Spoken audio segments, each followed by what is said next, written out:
und wir kündigen das nächste Team an. Es ist Team Österreich mit Maelo und Levi.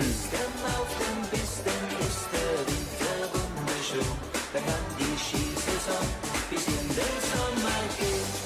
Und auf geht's!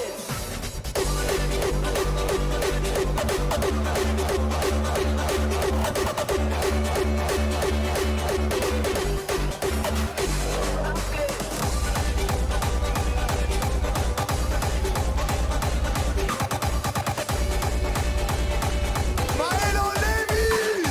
Und auf dem Snowboard, meinem Snowboard geht der Zug richtig los. Okay, euer Einlaufen so mit Handschlag und sowas? So mit Handschlag und so, das hat gerade nicht so gut geklappt. Spielt ihr als Team Darts besser? Wir haben uns in erster Linie aufs Mindset fokussiert und nicht so auf diese Moves, verstehst du? Und darum, das kommt.